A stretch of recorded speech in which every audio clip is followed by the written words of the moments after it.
Good afternoon, everyone. Nyia Harris here for Power 104.7, your home for hip hop and R&B. Today in studio, my guest is Rolando Ruiz. Rolando, how are you, sir? I'm doing good. Thanks for asking. I'm so glad Excited that to you're be here. Yes. Well, we know each other. We've had coffee a couple times, and it's great to have you in this space because you've got quite a story, my friend. And we'll get into that in just a bit. But we're going to start the show how we normally start the show with like pop culture, world events. We talked a little bit about this before. I want to talk about Cardi B. Ooh, Cardi B. So I adore her. She has a new album coming out, or I think that is out already. She is going through a divorce, a very public divorce with her soon-to-be ex-husband Offset, and has a new beau, Stefan Diggs. So there's a lot there. Where would you like to go? Oh, and she's pregnant for the fourth time. Yeah. So there's a lot. Perfect time to drop an album. From a marketing perspective. Perfect time. I Am the Drama. That's the name of the album, right? Yeah. What do you think about her? I like her. Yeah? I respect and admire her, the way she's unapologetically herself. Sure. All the time. From her first Bodak Yellow till now. Yeah. It doesn't matter. Feedback, criticism, she's unapologetically herself from the culture, where she's from, all the things. And she gets a little wild sometimes, but that's her. It's like, she's like, hey, take it or leave it. This is who I am. I respect that. Even if I don't listen to her music every single day, I respect that. So when I do catch a couple of jams that I do like, I'm like, okay, I think about that first, and it makes the music even better for me. Yes, absolutely. I'm 100% in agreement with you. She is who she is, right? There's no doubt in my mind. Sometimes with people who are in the public eye, they have like the public persona and then the private persona. I feel like that's who we see in the public is probably who she is. Oh yeah, absolutely. Because I seen that she was went to court for a civil case, and they put her on the stand, and she is exactly what you expect on the stand. You think there'd be like a certain level of professionalism or legality, rituals, or a certain cadence, and nope, she was Cardi B on the stand. I'm like, okay, she's all the way her, and I respect that. Respect all the way around. Well, best of luck to her and her new beau, like I said, Stefan Diggs, pregnant by him with her fourth child. So first three children were with Offset, and then fourth child is with Stefan Diggs. The divorce isn't final though, so there's that. But you know what? It's a little messy. This is her life, right? Yeah. And so as long as she's happy with it, who are we to judge? I think we all got our own stuff going on. Literally. Yes, absolutely. Well, speaking of being our authentic selves, I mean, I feel like I have to bring that right back to you. It's a perfect segue to come back to you. But really quick, I'm just remembering something. This is the beauty of live, by the way. Run with it. Last week I had my guest, Kiana Cook. Do you know her? I don't. Okay, Kiana Cook is the owner of Lovely Sewing and Arts Collective. She asked me to remind all of all of our listeners that her fashion show is next Tuesday, September 30th. So this is going to be her 16th fashion show. Okay. And it's all for a good cause for the kids.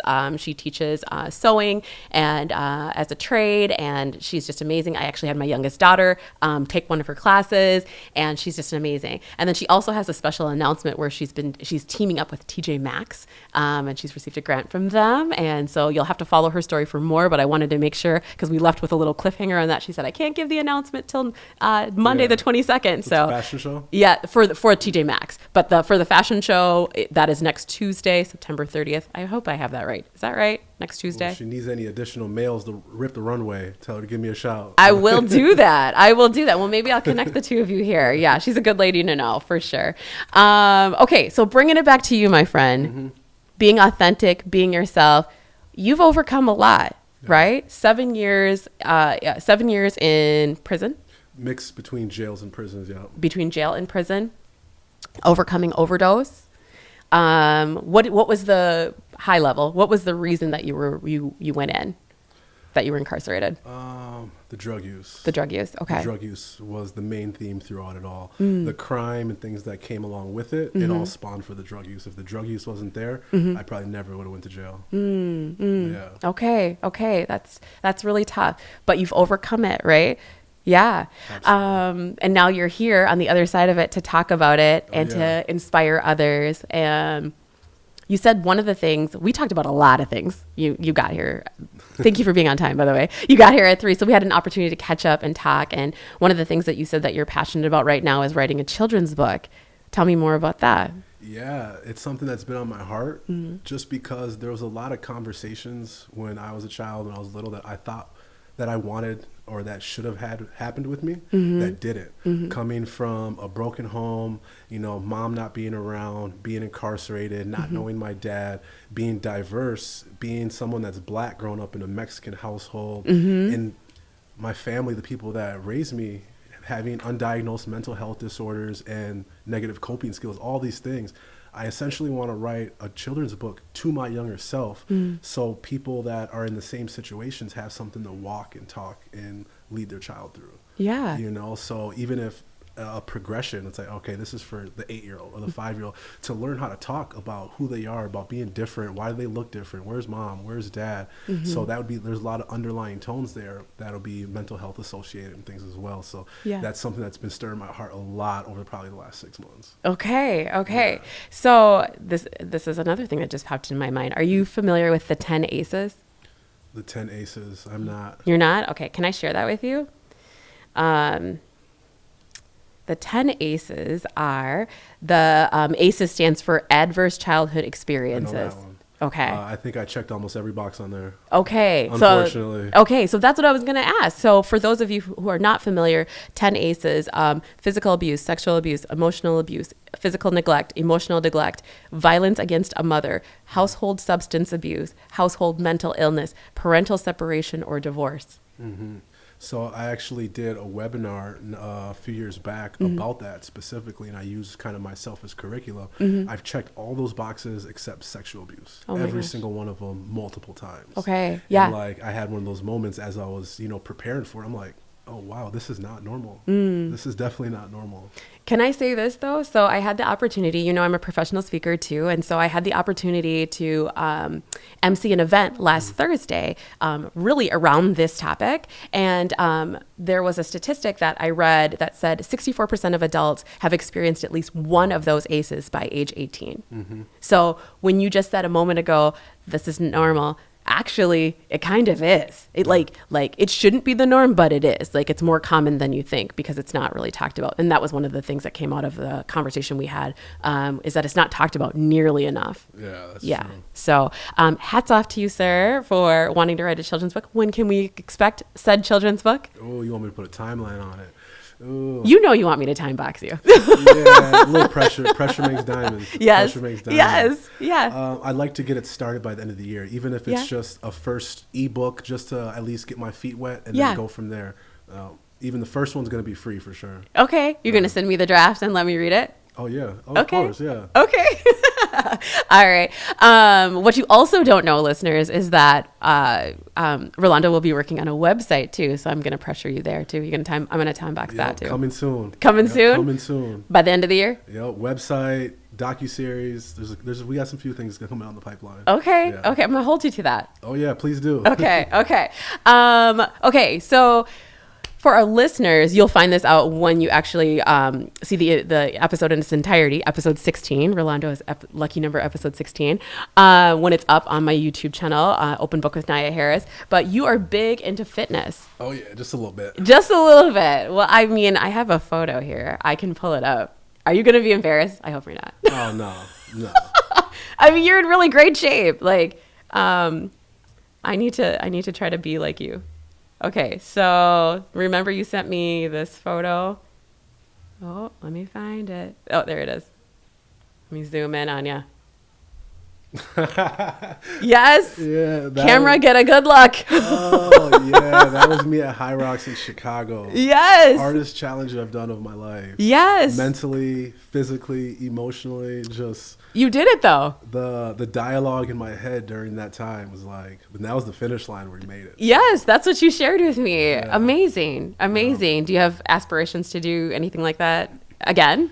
I was actually planning on doing the next one in November. Okay. But I actually decided to call it off to do it. Okay.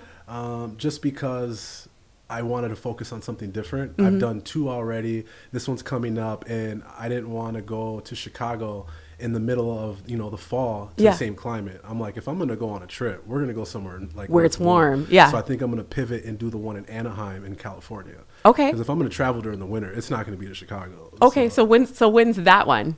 I believe it's in December. Okay. Oh, excuse me. It's going to be cold here in December. So yes. The West Coast has my heart for sure. Specifically the Pacific Northwest. Okay. Yeah. Well, we're going to get into that a little bit too. You're going to stay with me? Yeah. Okay. Well, we'll be back in just a moment. We're going to take a quick music break. You're listening to Power 104.7, your home for hip hop and R&B.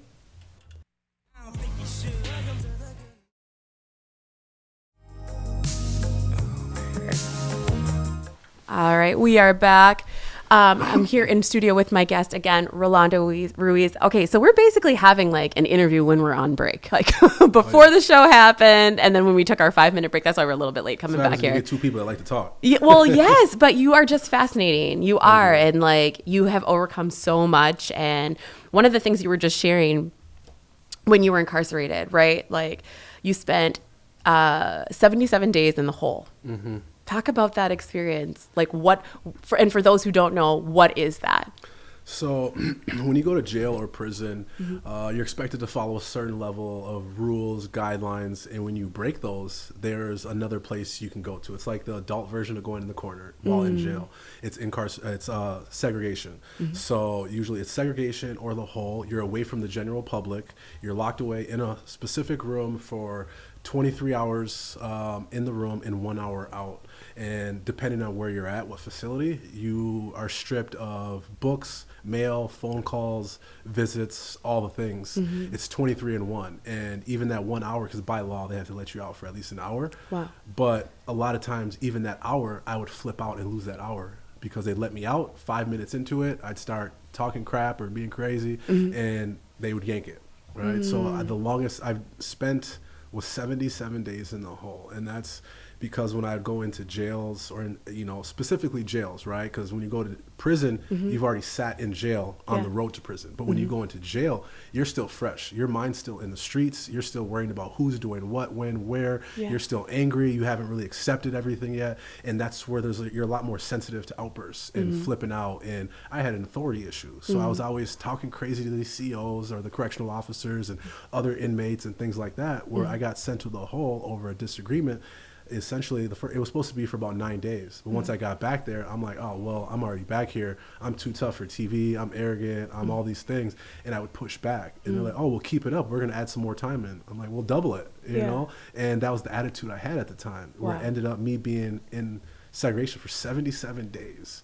Imagine 77 days sitting in your bathroom, and you only get out for 1 hour. No phone, no mail, no visits, just you and your thoughts. Yeah. And you mentioned that depending on sometimes what facility you're in, stripped of your clothes. Mm-hmm. I can't imagine that. Yeah. So Ramsey County specifically. So Ramsey County has a whole segregation, but within that segregation, there's another part. It's like a double segregation where it's behind the glass, they call it. So it's already in a secluded unit where everyone who was already bad in general public, they're paying their segregation time. And when you're in there, and if you break the rules even further in there, they put you behind the glass. So it's like a glass walled off unit within a unit that they put you in, like they call them the turtle suit, where it's like a Velcro one piece. It's supposed to be for suicide and for suicide risk people, but also people who just aren't following the rules. They strip you of everything they can, and you're just alone in your room. All right. And I've even made it there a couple times just because of my authority issues, my outbursts, my outlashes, but also going in and meth-induced psychosis or, coming down off withdrawals on Xanax, and I'm hallucinating and I don't know when to be quiet, or, all these things. Yeah. All these variables came together and made a cocktail of just, unbearable situation. Yeah. Yeah. So many questions, Rolando. I'm an open book. Good thing we're on open book. Yeah. I mean, okay. Coming out of the hole after 77 days, like actually going back into the hole for a second. So like you said it's just you and your thoughts, right? And God. Yeah. Okay. Yeah. So like, can you take me to that place? Like, what is that like to be in a space for 23 hours a day with your thoughts? I think for a lot of people, it'd be like unbearable. Like, yeah, don't get me wrong. It sucked. I didn't enjoy it, but I didn't realize how much of a deep thinker I was. When I was alone in those times, like I was just me and my thought, and I enjoyed. I didn't enjoy being in the hole, but I enjoyed the connection I had to myself and my thought process. And just being able to think about where I'm at, what I'm doing, what my goals were. Even if my goals were already plotting on doing damage and destruction when I get out, I was so locked in, like we're in there plotting, we're game planning and things like that. But like, I really got in tune with myself, and I didn't let my mind run rampant. I still had control of my thoughts. A lot of people go back there, they come out a little off and things like that. Yeah. But like, I came out like with sound mind still. Yeah. And that kind of surprised me a little bit, because like, not that it didn't faze me, because it wasn't a great experience. Yeah. But I didn't let it break me. And now, even thinking about it now as we're talking about it, it's like, okay, that's mental strength. It's unfortunate, but like, that's going through fire and brimstone mentally. Yeah. And like, I still have all my bearings, and I'm still able to go and get a degree and all these things. But like, I wouldn't want to do it again. Yeah, no, I would imagine not. I would imagine not. Yeah. You graduated in May, and congratulations to you. Yeah. Wow. I swear I could talk to you all day, because that experience, right, is not one that everyone has experienced, right? And so I would imagine you really get to know yourself during that process. And how did it feel to come out of that 77 days? Like, what did that feel like? Do you remember that moment? Yeah, it almost felt like I was getting out of jail, but I wasn't getting out of jail. Okay. I got released into the general public. And when you have that mindset of being locked in a room, and now you can be out around everybody else, you can cook, have visits. I'm like, oh, like, we're chilling now. Yeah. But I say that in the context of, I've accepted at that time jail, prisons, institution, that lifestyle as the norm, because I was born in a prison. My mom was incarcerated when I was born. My uncles, my family. So growing up, I knew it was going to happen eventually. So when the time came, it's like I was predestined for it in my mind. I was like, all right, I'm gonna have to do this eventually. And every time I did, it was like, oh, I got my stripes now, or the rite of passage. It's like, I finally got this done. So when I'm doing it, when I'm in it, I'm like, oh, this is just part of the journey. But that was where I was mentally. Yeah. Which is a whole nother thing. Yeah. Yeah. Okay. So let me ask you this question. My thought process is, oh my gosh, I just spent 77 days by myself with just my thoughts. I don't ever want to go through a process like that again. So when you think about being alone or by yourself now, I'm curious, what does that feel like? Like, you're out, of course, but like, when you have those moments when you are by yourself, what does that feel like? Wait. Don't answer that. You have been listening to Power 104.7, your home for hip hop and R&B. I have been your host of Open Book with Nyia Harris. It has been my absolute pleasure to have this first part of the episode 16 with Rolando Ruiz, talking about his life and his journey. If you enjoyed this episode, I encourage you to follow my YouTube channel, Open Book with Nyia Harris, on YouTube. You can check out in a couple days. That should be uploaded then. I appreciate you so much for listening, and we're going to switch to podcast mode, but have a great day.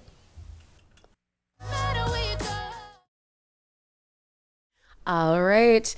We're in podcast mode now, and we left off on a cliffhanger. Okay, so I said being by yourself with your thoughts, right? What does that feel like? Of course, you're out now, but like doing 77 days by yourself, I would imagine that does something to a person. But when you now, like, being free, right? Being by yourself, having your thoughts, when you have those moments when you are by yourself, what does that feel like? So now I value those moments, and I literally pursue and chase and create safe spaces to have those moments, because now I'm alone with my thoughts, I'm alone with God, and those conversations look different. It's not a conversation internally of I'm hurting, I'm sad, I'm this. It's a conversation of gratitude. It's like, I love who I am, I love my life, I love the impact that I'm making, and I love where my life is going. And there's so many different things that come inside that I value that. So now when I think about being alone, I like the voice the voices in my head more than I do the voices of the world. And I value that. So like even I just went to Oregon to chase that. I like hiking. I like hiking by the water, by the ocean. I create spaces to go and be alone. Yeah. Like to get lost, lose track of time. Well, a controlled loss, I'll say. Yes. But I like to lose track of time and just be able to think. No phone, sometimes no radio, and just exist. Yeah. And like I feel like in today's society with technology and social media and anxiety and this person doing this every day, people don't like being alone with themselves. I value being alone with myself. I love it. You know, like I recharge by myself. I'm a people person. I'm extroverted. Yeah. But I got to recharge. I got to go home and deal with myself so I can deal with you. Like that deal. So how long does that take to recharge yourself? Because I do know that about you. You're a social butterfly. But like, how long does it take to recharge yourself so you can get back out there? Not too long. So no matter where I go, it's a good bad habit. It's a bad good habit. I'm 15 minutes early everywhere I go. Doesn't matter.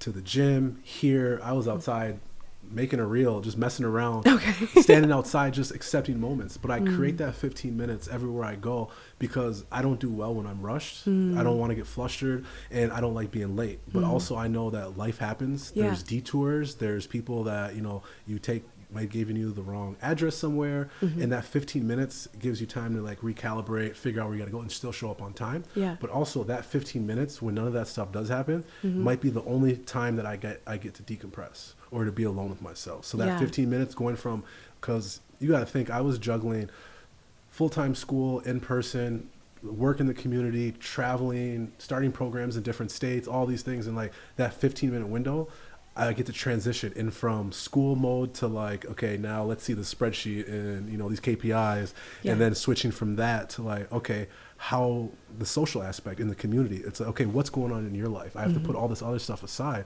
Those 15-minute segments, that might be the only time that I get to kind of recoup. So they're pretty short, but I value them. Okay. Wow, that's an awesome answer. I said this on the break, but I'm saying it again. Like, I'm going to be thinking about this like on the drive home. Yeah. Like, it takes me easy 50 minutes to get home from here during this rush hour traffic. So I'll be thinking about this and thinking about you and your story.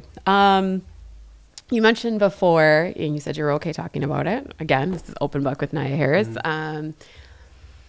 That, the only thing that you feel like you haven't healed from completely is the relationship with your mom. Yeah. Tell me about that. Well, when I was born, my mom was incarcerated. She was 17, struggling from addiction. And so I came into this world already abandoned in my mind, right? Growing up with family members that were a great aunt, my great grandma, everybody except my mom. So there's never been a relationship there, right? So as time went on, she became more of the cool aunt when she came around. It's like, yeah, I love you, but like, I look at you different. Like, you could be like, go to bed. I'd be like, well, you're like the cool aunt. So yeah, right. Not so listening. it was kind of it was a complicated dynamic, right? But that's every child, every man wants their mother around, wants their parents around, wants someone that's biologically theirs and programmed to love them and be there for them. And when they're not, it creates a lot of turmoil, and that's all I ever wanted. And that carried on into everything, a lot of things in life, right? Even relationships. That's a lot of work that I had to do in relationships with women, even. Like me and my therapist went through the ringer, ironed a lot of that stuff out, but I'm proud of the work that I did. I'm able to analyze it. But even still to this day, my mom, she struggles in her own ways.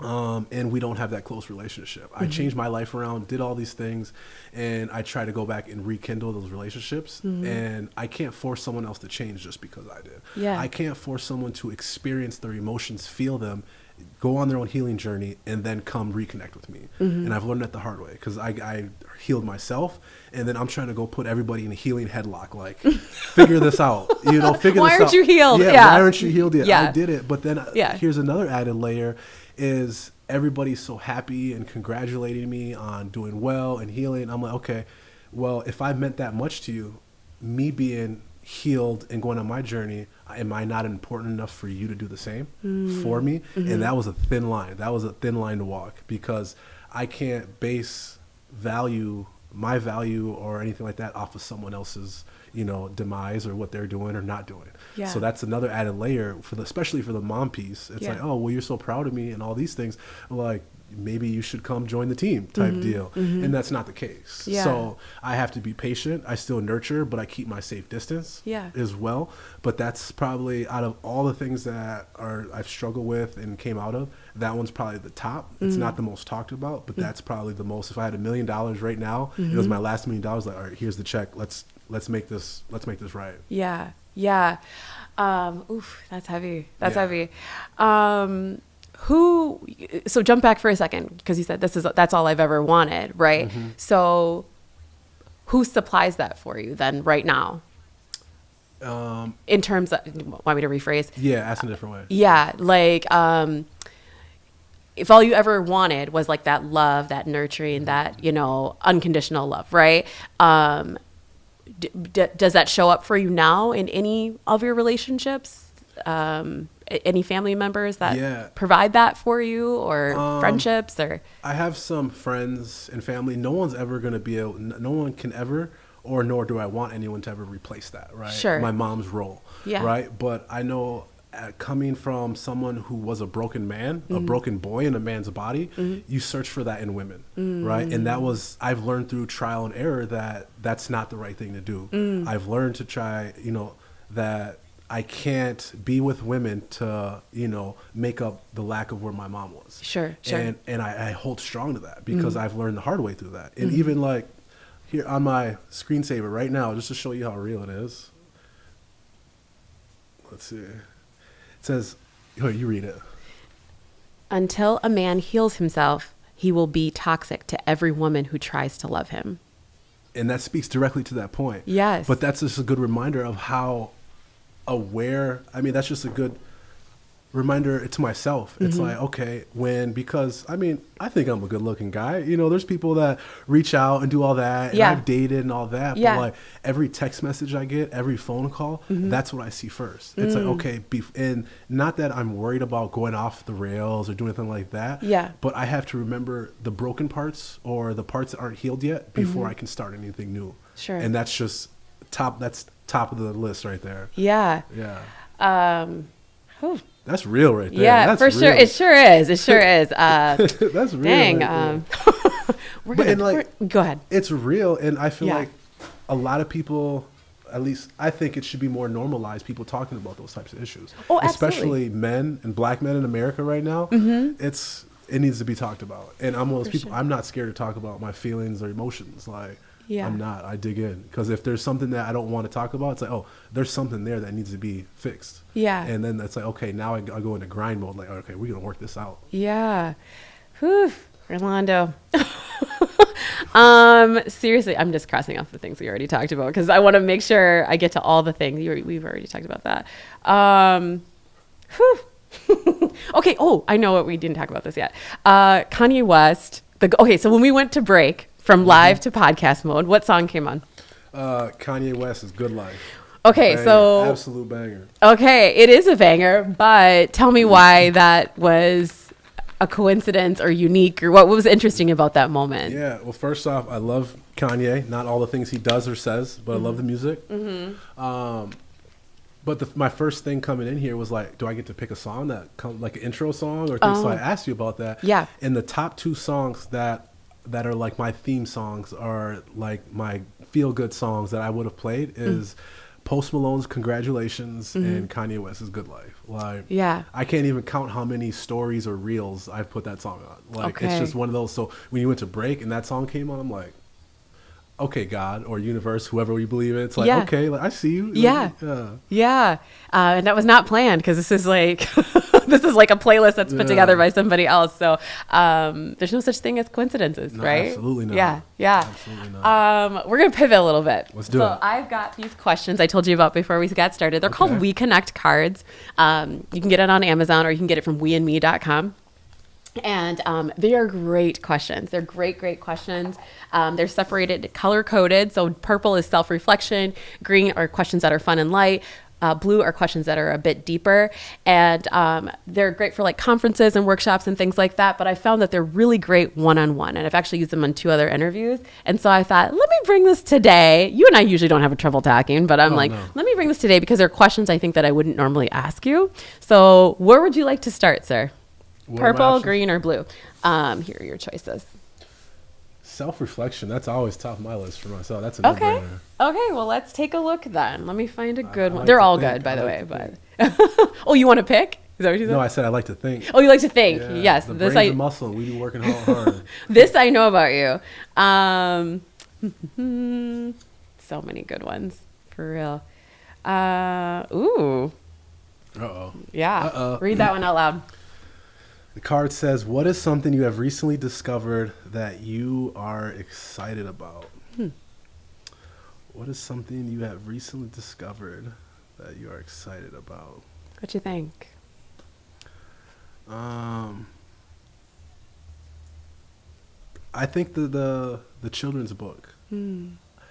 I didn't know that I had a need and a heart for children that much. Yeah. And it's really been on my heart. Like, like I've been talking to mentors and other people, and it's always about speaking and, podcasts and speaking. But like, it's like for the children though, like I want to go back and attempt to heal and impact the hurting child as much as I can. Like, yeah, I'm all about helping people in addiction, criminal justice, but like being proactive or a preemptive strike or attack or trying to attack this thing. Yeah. It's like, go to the roots. Yeah. Right? Because there are so many things that happen in my developmental years that I can't undo.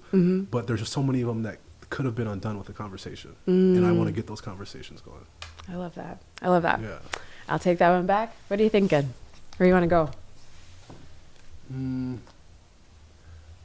You can stick with deeper. I'm not a surface level type of guy. If I'm surface level, that means I probably don't like you. Okay.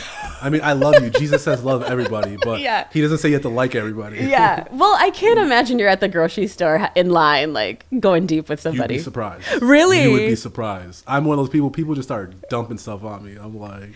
Okay, because they sense that like you're a safe person that they can open up to, that kind of thing. It happens quite often too. Like, yeah? Okay. Actually, I can believe that. But do you start sharing about yourself though? To match energy. Okay. Yeah. And like one of the things working with a lot of people in recovery, just humans in general. Yeah. If you take that first step of vulnerability, people take that as a pass. It's like, you know what? I have permission to be vulnerable now. Yeah. And they open up. And then sometimes people say, oh, well, you didn't have that much permission. Like you should have kept that for your therapist. Well, but I'll listen because I love people and I love humans. So. Yeah. You and I have that in common. I really I love people's stories. I just do. Because people are fascinating. That's why I'm so fortunate to have this platform that was given to me to be able to I get to interview whoever I want and talk about whatever I want. That's why it's called Open Book. Yeah. Because I can't do surface level either. I'm no, I want to know who you are and why and what makes you tick. So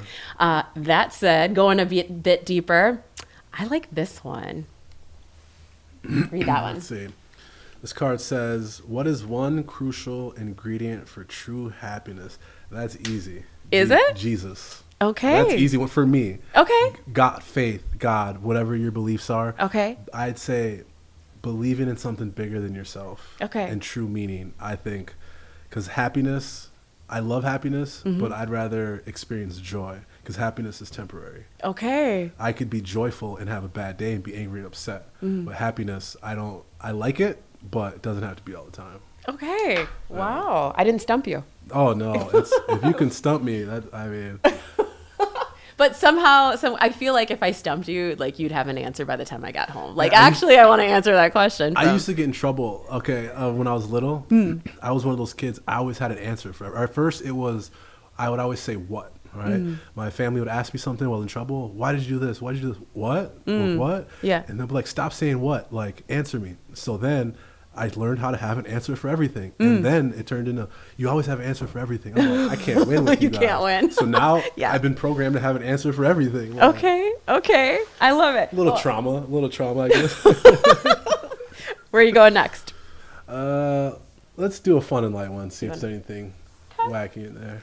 Anything wacky? I like this one. All right. This card says, what made you smile in the last 2 weeks? So that's a good one. A couple of days ago, I went down to Mankato. Okay. A friend of mine, DJ Benny, does Fire Drop Ministries, where he does outreach. He's a DJ, a Christian DJ. Okay. And I went. He asked me to go speak at this event in Mankato. This was just Thursday or Friday. And I went down there and I was riding my longboard because I like riding my longboard. I had my hat on, dressed kind of how I am. And I'm on the college campus in Mankato, and I'm rolling up to people, handing out flyers. Not that I had to. I was just like, well, I'm not going to stand around and wait for this thing to go. Like, we're outside, right? Yeah. And I'm rolling up to people, and like there was like groups of like gym bros and girls. It's a college campus, and they see me rolling up. I'm like, hey, you got a minute? And they're like, oh, like, what's he want? Yeah. And I'm like, check it out. Like, we have this faith-based event and like that, and it like the look of people on people's faces where they see me and expect me to think or act or be one way. Yeah. And then I start talking about faith and God. The look on their face is priceless, and I love that. Okay. I do. It made me smile. It like I don't really get like ear to ear grin too much, but I like that I have that effect because it's like people like to judge. Yeah. And not even judge, but make an assessment of who they think you are. Yes. And then like I like to shake that up. Yeah. You know, so I've heard before that like you're not responsible for your first thought, but you are responsible for the second thought. Like, because like the brain is just programmed right that. Like you're trying to like, is this person a threat? Like, you know, that kind of thing. Right. So I can see where that would be really interesting. And you've probably run into that outside of the college campus as well. Everywhere. Right. Yeah. Everywhere. Yeah. You know, and that first and second thought, I like that too. Cause there's a lot of times where like, everybody's going to judge. It's what you do with that. Right? It's like, so like I'll see people do something crazy or wild, or seeing people that are suffering from substance use on the street doing something crazy. Yeah. And in my mind, I'm like, oh, I can't believe they're doing that. But that second thought is like, bro, you used to do that same stuff. I'm like, that's fair. Like, let's see if you need some help. Like, not bad help, but like good help. I like it. The first and second thought. The second thought is what you do with it. Yeah. You can't control the first thought, but you're not responsible for the first thought, but you are in control of the second thought you have. That's biblical. It's take every thought captive. So that's what like that metacognition. I think about what I think about, and I track it down because I don't like to judge people. Yeah. So like if something pops up in my mind, it's like, okay, how can I see it from the other side, or empathize with this person, or see it from a holistic view. Yeah. And it can be humbling sometimes because I'll be like, bro, you really just judged him. I'm like, I got to eat that one. Yeah. You know, and I think that's probably the beauty of going deep with people, right? Or not just being surface level, because whatever initial thought you might have had about them is going to change with whatever story they're going to tell you, right? What was I just going to say? It'll come back to me. The beauty of getting old, Rolando. Where would you like to go? Purple, green, or blue? Let's go a bit deeper. Okay. It's always going to be my go-to. All right. Next time we have coffee, I'll bring these along with me. All right. Let's see here. Ooh. What's this one? What is one thing or situation that scares you? I don't really get scared often, but what is one thing or situation that scares you? I can think of something. I want to hear that something, but I would have to say the fear of failing. Really? The fear of failing. Yeah. That's deep. That's a deep one. Especially coming out of everything I have, you would think I've already accomplished, considering the deficit that I was in. Yeah. On my timeline, I've accomplished so much. So like, if I died right now, I doubt anyone would be like, he's a failure. But like the fear of failing. Yeah. Fear of failing. Yeah. Okay. Yeah, that keeps me on my toes. Okay. Yeah. So what's your one? The one I was going to say for you was when we were talking before we went live is because I told you I was going on a cruise, and you said, oh, the ocean, and it's just so vast and whatnot. And I was like, well, the ocean and space. Okay.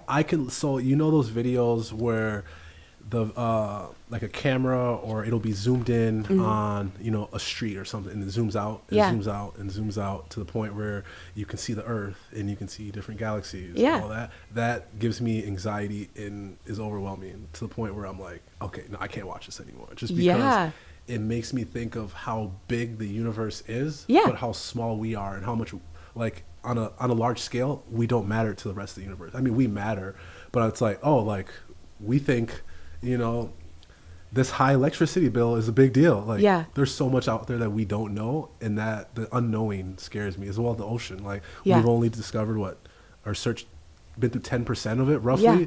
We don't know what's down there, and that. But I'm a deep thinker, though, so my mind can go. Yeah. And like, I've read a lot of books and I have pretty good imagination. So there's just, I can just go on and on forever. It's all right. We're just going to put a nail in this. So 2 things. One, stay there, right? Because there's no comfort in the growth zone. There's no growth in the comfort zone, right? So like if it's uncomfortable for you, stay there, right? Yeah. But the fact that like, that's the exciting part, right? It's like, we don't know. Yeah. And so I choose to think about it like this. When you just said zoom out, zoom out, zoom out, it makes me think of what I say all the time, which is zoom out for a second. Like I say this to my kids, like, you know, middle school and high school teenagers. So let me just tell you, that's why the gray hairs. But like, you know, oh, so-and-so looked at me wrong. And like, I try to remind myself, like, this is their whole world. Like school is their whole world and their social, you know, their social circle and stuff like that. But it's like, okay, but so-and-so looked at you wrong. Are you inside their head? Like, do you know what they were thinking? Were they actually making that look at you, or was it about something that they, you know, something else or whatever? But it's like, zoom out. Is that going to matter in the next hour? Zoom out. Is that going to matter tomorrow? Zoom out. Is that going to matter in a month? Probably not. Yeah. It's so, you know what I mean? Like, there's like kind of like another way to look at it, you know? Like, we're like ants. Not that we don't matter, but it's like, we're like ants. Like, think about ants. Like, ants are so small, right? And it's like, okay, to us or to them, we're huge. Like, oh my God, look at that huge person or whatever, you know? But like, okay, we're like the ants of the world, right? Yeah. And that's okay. There's like, it's totally fine that like there's so much that we don't know. Like, and I love where your brain goes about, like, you can just go down the rabbit hole and be thinking about so many things. But it's like, that's the fun part. Like, we don't know how long we're going to be here. So that's the beauty of it. It's like, oh, you can imagine, think of all these cool things, you know? So, guess what? What's that? It's 4:24. Didn't I tell you the time was going to go fast? It did. I was about to ask you another question too. Yeah. Well, let me say this, because I want you to leave the people, you have an amazing story first and foremost. And like, I would love for you to come back if you want to come back. Oh, anytime. I'm gonna take you up on that offer. But like, what is something that you want to leave people with? What is something that I want to leave people with? Yeah, everything you've experienced, everything you've gone through. What's one piece of advice that you want to leave people with today? We've all been through a lot of things. We've all been through a lot of traumatic things, unhealthy things, but it doesn't define us. It doesn't dictate the future. It doesn't. Our yesterday doesn't have to, you know, design our tomorrow. I would tell people just that. Yeah, don't let your yesterday define your tomorrow. I love that. And don't give up. There's actually a C.S. Lewis quote that I love. Let's see if I think I have it up here somewhere. I need to write that down too. Don't let your yesterday define tomorrow. You know, I